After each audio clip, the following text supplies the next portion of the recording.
YouTube.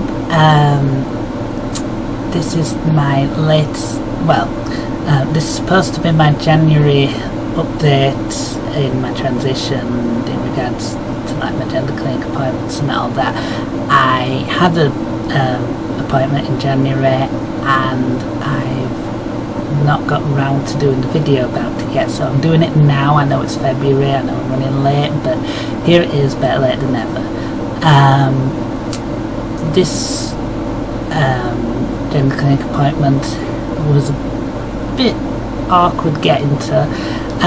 Not my fault, it was the fault of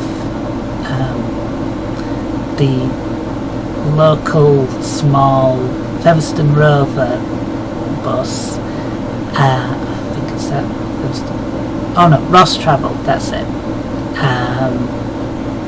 The bus to Castleford, which I needed to get the bus to Leeds, because I go basically from my house to Castleford to Leeds, because the bus that goes from Castleford to Leeds goes via Seacroft Hospital, which is where the gender clinic is. Whereas if I went to Pontefract, I would have to get a bus to Pontefract, then a bus to Leeds, and then get a bus to Seacroft from Leeds, because it's on the other side of where the Pontefract to Leeds bus comes into Leeds. So I thought it's quicker to go the 2-bus route rather than 3-bus route. And I worked out my times. I would have made the bus that I needed to be on in Castleford. I would have been in time for that had the stupid Ross bus been on time.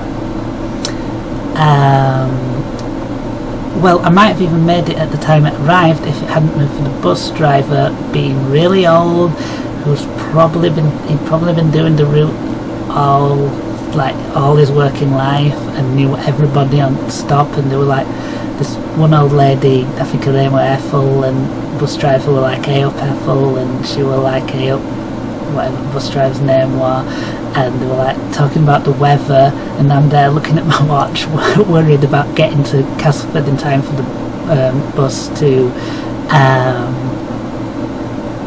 Leeds. And then they're chatting away about the weather, the bus not moving, and then I get to Castleford, find I've missed the bus that I needed, and the next bus that goes via Seacroft would have been would have taken me past the start time for my appointment. So I got on the first bus that were going in sort of that direction, got up near it and had to like walk up, so I still ended up being late. I'd have probably been better waiting for the next one, and then I wouldn't have had to walk like a mile and a half, whatever. Don't know the distance, but however far I walked in heels for my appointment at pretty decent pace, I think.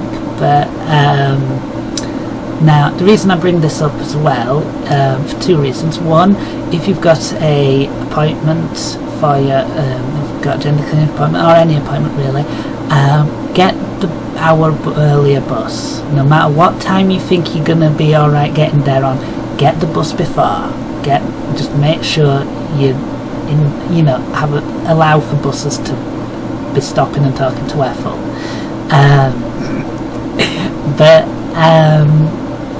Yeah. The second reason why I bring this up is, as I was walking up there, some random guy actually complimented me on my legs, which in a way it felt I should, it felt good and not good at the same time. Not good for being objectified, and he did seem kind of old and a bit creepy, but it did feel really good because I was passing and they thought my legs looked nice, and they do, and everything. So yeah, it's getting a little bit above, but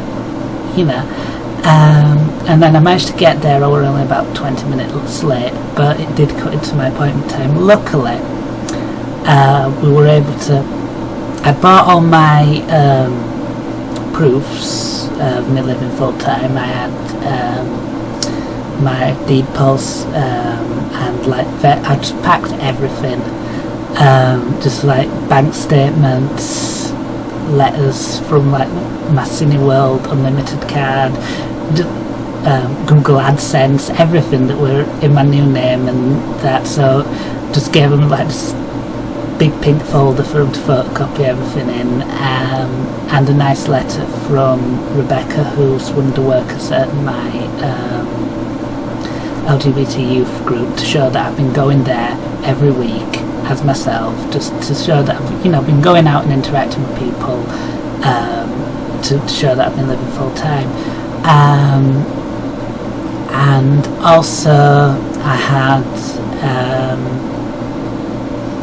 and also to save a bit of time, we were able to like give me one of the forms that they had to fill in. They gave it me to like fill in at home instead, so that they would have done it in that 20 minutes that we didn't have.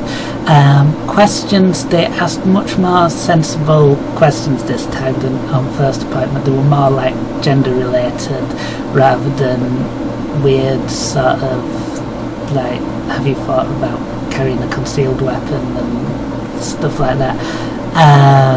Have you ever thought about harming a group of people? No. But yeah, so it were much better appointments in terms of that. And also in January, on January 30th, I been living full time for 1 year, so I had my rebirthday. I actually forgot it was my rebirthday, and I haven't done anything to celebrate it properly. Next year I will do something. Cake, definitely cake. Yeah. So thanks for watching. There'll be another video along shortly that's this month's gender clinic and general update, but this is supposed to be the January one, a bit late, but I've just had so much stuff on that I've been doing and everything. I just haven't had time to sit down and record these. So thanks for watching. Rate, comment, subscribe. You know the deal by now. Okay, bye.